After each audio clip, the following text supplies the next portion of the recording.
Casas, experto en seguridad ciudadana, para comentar precisamente algunos de los anuncios que ha hecho la presidenta Dina Boluarte este fin de semana en su discurso a la Nación y algunos de los proyectos de ley que ha presentado precisamente el Ejecutivo. Frank, ¿cómo estás? Muy buenas tardes, gracias por estar con nosotros. Muy buenas tardes, Paco, para ti y para toda la audiencia de Nativa TV. Quería empezar preguntándote por precisamente este anuncio que hace la presidenta Dina Boluarte de la creación de una policía del orden, de una suerte de policía paralela, podría decirle, corrígeme si es que el término es demasiado exagerado probablemente, pero que lo que busca es, en una primera instancia, por lo que le he podido escuchar al ministro Romero, captar a los licenciados de las Fuerzas Armadas e integrarlos a una suerte de policía que pueda ser una ayuda y un soporte a la Policía Nacional, pero el proyecto de ley es un poco difuso. ¿Cómo lo ves? Partamos de un punto esencial, ¿no? Cada vez que se plantean políticas de seguridad y analizamos los resultados de la política de seguridad, lo hacemos en función de si esta, por ejemplo, tiene capacidad de reducir la victimización, es decir, que haya menos víctimas, ¿no? Hacia eso nos orientamos cuando planteamos estas políticas de seguridad. El asunto es que de las medidas que ha lanzado el gobierno en el mensaje presidencial, pero también en los días siguientes, como este nuevo grado, de formación policial, de orden y seguridad, pues el problema es que, en primer lugar, no existe evidencia que nos asegure de que esto va a ayudar a reducir victimización, ¿no? No sabemos sobre qué base, sobre qué evidencias existen que ha funcionado en otros lugares y que podría funcionar aquí, no lo sabemos. Y tampoco existen indicadores, ¿no? El indicador que nos permite asegurar que en un mediano o corto plazo, pues la victimización pasará a reducirse. ¿En cuánto porcentaje? ¿En qué tiempo? En Cristiano, no sabemos realmente si estas acciones de fortalecimiento de capacidades o de creación de nuevos órganos policiales va a ayudar a reducir victimización. Y eso es un problema porque entonces quedamos un poco en el vacío en esa lógica, ¿no? Eso es un primer punto. Lo segundo, un poco respondiendo ya directamente a tu pregunta. Sí, evidentemente lo que ha dicho el ministro es que se va a crear un nuevo grado. Él lo ha dicho así, ¿no? En principio el mensaje presidencial no fue claro, el ministro ha salido un poco a ahondar un poco más en el detalle, ha quedado claro que no se va a crear un nuevo órgano, sino más bien es un nuevo grado policial que se va a nutrir de personal, que ha participado en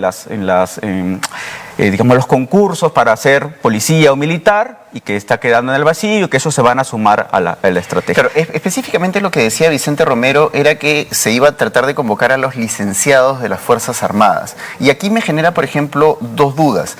La primera es el tiempo que Vicente Romero ayer en Cuarto Poder mencionó para capacitar a esta policía del orden, que son 6 meses. Y el otro es un licenciado del Ejército que tiene una formación completamente distinta a la manera como se forma un policía.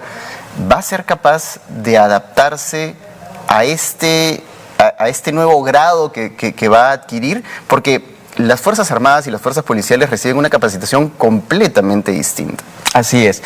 Mira, me permito yo utilizar tu pregunta para ahondarlo en dos líneas, ¿no? La primera línea, que justamente tú lo mencionas, es que, por un lado, sabemos, lo que hemos estado en la gestión pública, que implementar o ascensos o crear nuevos organismos, crear nuevas burocracias, pues toma su tiempo. Entonces no sabemos realmente cuánto va a implicar la creación de esta nueva institución, digámoslo así, ¿no? Que puede tomar un periodo bastante largo, tomando en cuenta de que ya el presupuesto, por ejemplo, ya se dio a principios de año e incluso ya prácticamente está cerrado el presupuesto para lo que es el próximo año. Entonces, ¿de dónde va a salir ese presupuesto? ¿Cómo se van a abordar? ¿En qué tiempo vamos a tener? Entonces, son dudas que tenemos que son importantes que, el Ministerio del Interior las pueda simplificar, porque no sabemos realmente cuándo va a empezar a operar. Luego tiene que ver con las consecuencias, y utilizo el de las consecuencias de este tipo de institución que se piensa crear, amarrado a una estrategia que no se ha mencionado anteriormente en el discurso presidencial, ni las demás apariciones del ministro del Interior, que es este plan de reforma o fortalecimiento de la Policía Nacional.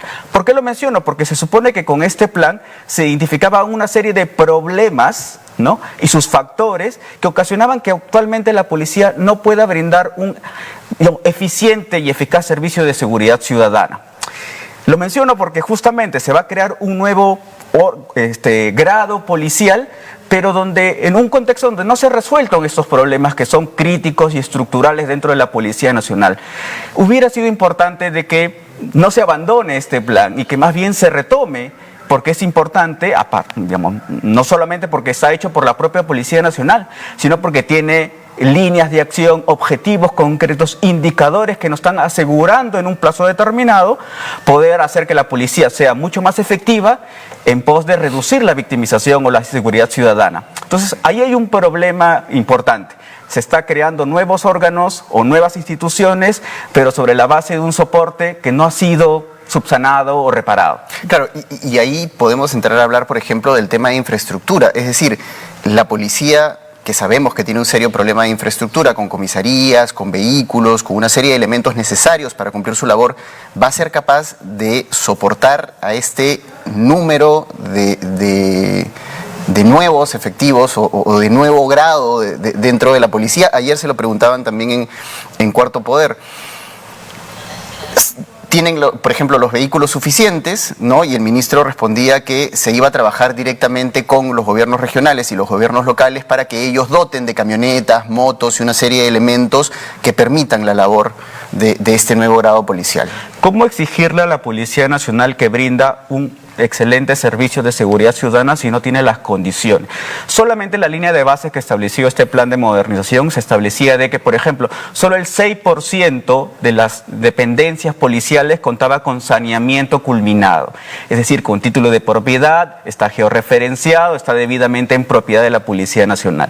El 6%, ¿no? Luego también tenemos un déficit en la capacidad tecnológica, que es importante, por ejemplo, para el policía de a pie, pero también para la investigación criminal, que es importante para combatir específicamente al crimen organizado en sus diferentes manifestaciones. Pero también hay otro elemento que mencionaba el plan y que no se ha mencionado en el discurso, ¿no?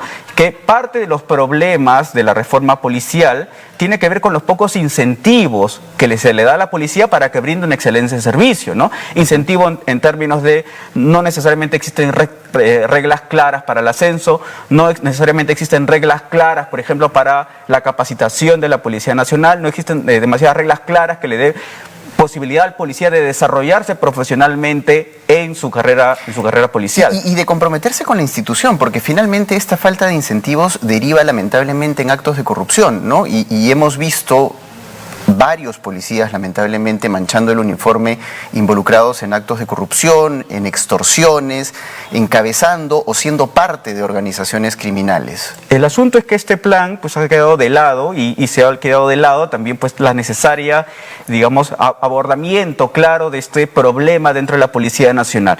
Estamos creando un nuevo órgano, insisto, un nuevo grado sobre la base de una estructura que todavía está endeble o en proceso de trabajo, ¿no? Y es necesario que se tome. Además que hay otro elemento que también quedó bastante ausente dentro del trabajo, y es que la prevención del delito no solamente está orientado a, digamos, el patrullaje o sacar más policías en la calle. Tiene también que ver con una estrategia mucho más multisectorial y multidimensional que permitan, por ejemplo, a grupos vulnerables poder insertarse a la sociedad sobre la base de una estructura de lo lícito, digámoslo así, ¿no?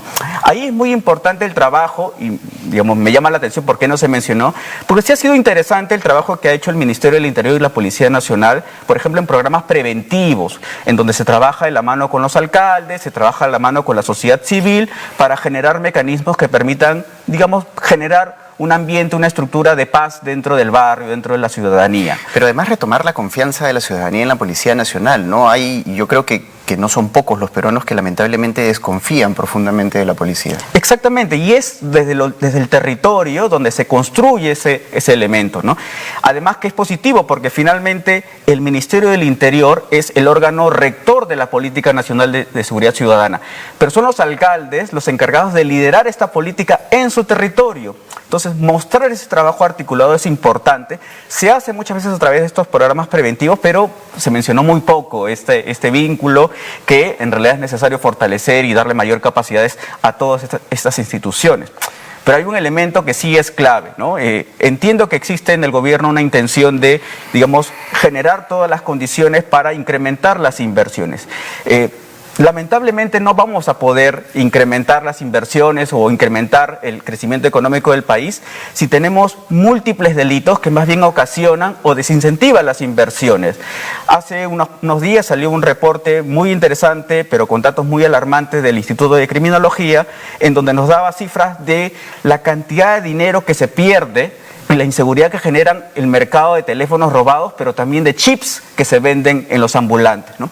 Este mercado de teléfonos, de celulares robados y esta venta indiscriminada de chips, muchas veces con cierta complicidad con las empresas operadoras de estas líneas telefónicas, son el motor muchas veces de otro tipo de delitos como la extorsión. Por ejemplo, hemos visto en los últimos tiempos este mercado de préstamo del gota a gota, ¿no? De la estafa, muchas veces que se ocurren a través de los teléfonos, o de las compras que no han sido autorizadas y que te aparecen una cuenta enorme. Son, digamos, delitos que aparecen y que tienen como parte de su motor, de su causa central, este mercado negro de celulares robados y de chips. Entonces, es muy importante abordar ese aspecto, si bien es positivo que el gobierno haya establecido un vínculo para trabajar con las diferentes instituciones, pero eso no es un problema nuevo. Y ahí sí hay que atacar directamente, en principio, a las operadoras de telefonía, conjuntamente con un trabajo mucho más fuerte de la OCIPTEL, ¿no? Que es el órgano encargado de regular este tipo de mercados.